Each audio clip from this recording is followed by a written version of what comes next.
Hello, it's Vera here and welcome to a new video. Thank you for being here on my channel, and if you maybe saw my previous video, it was about me becoming 40, and I think that at any age of your life it is really important to fulfill the dreams, even if they are not like huge ones, but like a little bit smaller ones, but still the dreams that sometimes feel inaccessible, not for you, too cool to be yours or something. And as much as I would love us to have less stuff, and as much as I don't want to view my life through the prism of the items that I have, sometimes physical items give us joy, and that's okay. So in this video I would love to show you a couple of gifts that's been given to me and that are really fulfilled my dreams, some of them. And let me show you. So we will start not with gifts actually, but with very handy gear update. And this is my little tripod, because as you may know, or maybe you don't, a year ago I lost my tripod in the midst of immigration, and this one is like very handy and very sturdy one. And what I love about this one is that it has the head, and I can move it very flexibly, and also I can use it for my phone, but also if I do like that I can use it up. Okay, here we go. Okay, and I can use it then for a camera, and which makes it this little one very handy in my explorations, and I'm using it very ardently now. I'm actually not sure if I should start with like really like dreams coming true or with just like other gifts. And I think I will start with dreams coming true. Okay, so it will be kind of like, oh, right here, right for you. So many years ago I won an international giveaway from Paganol, and I have this absolutely amazing little bag which I take with me when I walk sometimes. And I've been wanting to have this thing for so many years. It's art roll.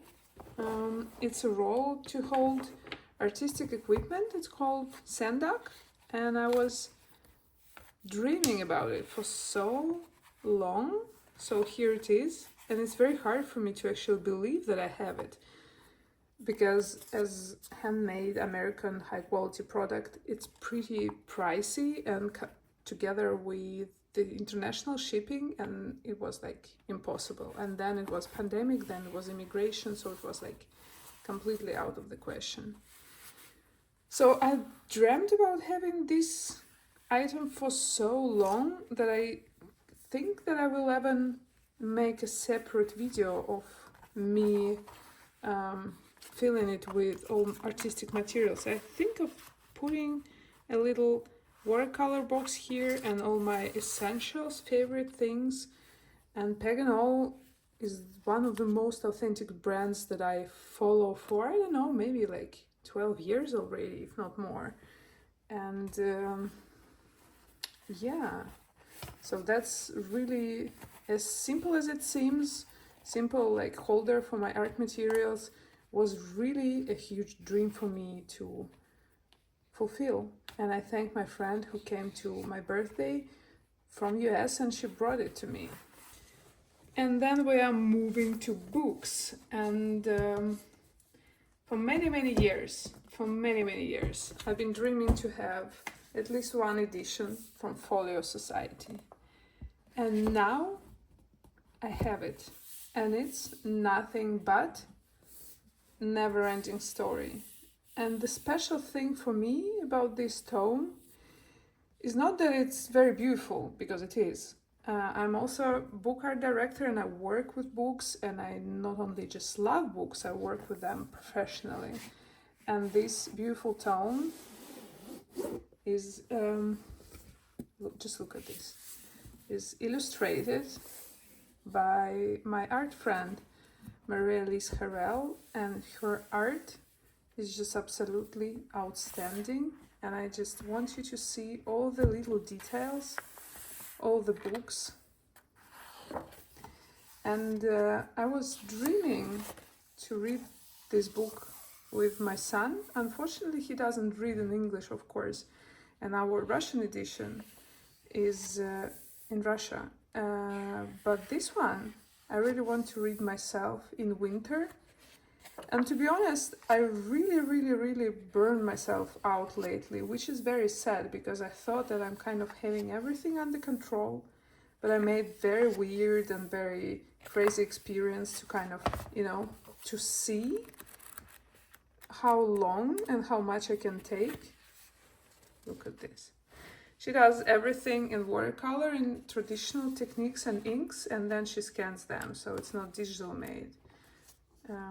Just look at that. What I really love is that there is different font color for events happening in the real world and in the book, and I love those like capital letters in the beginning of the chapters and all the little details. And I love that the text sits comfortably in the page.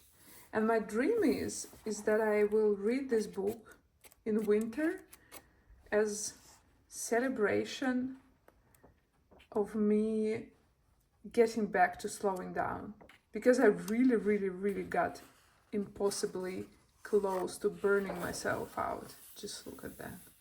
It's like, it feels almost three-dimensional. Like I would love to just, you know, scoop him and take him out of the picture. It's so beautiful. So yeah, I didn't realize that Folio Society books are that big, actually. I thought they have like more traditional size, but they're actually very big and heavy. So I hope to put it on my belly in winter or in late autumn and just like use it as a brick to make me unable to move from the sofa and to read it throughout the winter. Just look at that. This one is absolutely wonderful. It's also like feels so three-dimensional. I cannot believe it. So Maria Liz did an amazing job, and I'm so happy that I have this tome in my hands now as a gift. I know that Folio Society books are extremely expensive, to be honest, and I don't think that I would ever be able to like afford it one for myself as I buy it with my own money, but like as a gift, especially for 40 years anniversary, I thought it was like really nice choice of gift for myself, for my wish list. And I'm so happy that it was possible. And there is a final illustration. Let's see. Let's look at this. And the whole book is just like, it's a piece of art really. And it's very heavy. It's very heavy. I think it weighs more than 1 kilo, to be honest. And the next comes a duo, which is sketchbook, and the zine from Nina Cosford. I know that a lot of YouTube artists use Nina's sketchbook for many years, and I always wanted one to myself because I really thought that it will be perfect for me, and I still think it will be. The paper is pretty thin and it lays flat, and the size is slightly smaller than A4 and slightly bigger than A5, and I think it's just absolutely perfect. And this one was special to me because, as you know, I'm from Russia, and this is Nina's travel zine when she traveled to Russia in 2018 or in 2019. Pre-pandemic even, so she, as far as I remember, she kickstarted this project and she went to travel from Moscow to Irkutsk and then to Beijing. So she took Trans-Siberian Railroad and she talked with people, she sketched on the way, and actually I was planning something like that with my art buddies and also like with Mary Alice and with my other friend Crixis and with my other non-artist but writing friend. We were thinking to get Trans-Siberian ourselves, but then 2022 happened and everything got cancelled. So this is kind of like another person fulfilling my dream before me. I still hope that one day I will board Trans-Siberian Railroad and make all the trip from Moscow to Vladivostok, but it will be most probably not very soon. I love traveling by train and I love sleeping in trains. I love that there's like those 2 bunk beds. So this is like very little zine, and I'm really happy that I have it now, and I really want to read it carefully and closely, and I'm so grateful that Nina didn't put it off from selling it on her site, so I still can have it, and I'm so happy that now I have it. And I think that this sketchbook will be beautiful with this one, you know? They need to go together, definitely. The next thing I wanted to show you is One Week in January by Carson Ellis. I love Carson Ellis' art and writing so much, and I love all her collaborations with her musician and writer husband Colin. And I love Wildwood so much, and I'm so looking forward to the Laika animation movie based on Wildwood series. And this one is her illustrated journal from 2001. And I remember 2001, it was like really amazing time in my life. I think I'm a little bit younger than Carson, and I was still kind of teenager in 2001, like early adult person. But she already kind of started her independent life. And she's still not married to Colin, her husband, of many years in this book. And she shows all her vulnerabilities in imperfections, and she writes in the introduction that she cringes from herself sometimes. But I just love how she works with art pieces together with those letters, with those words.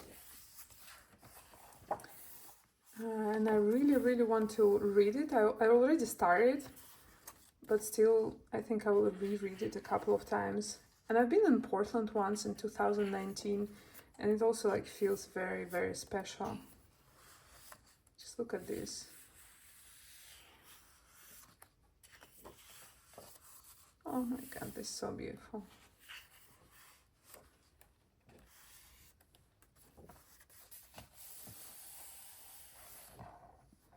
I think this bridge was in the book Wildwood, right?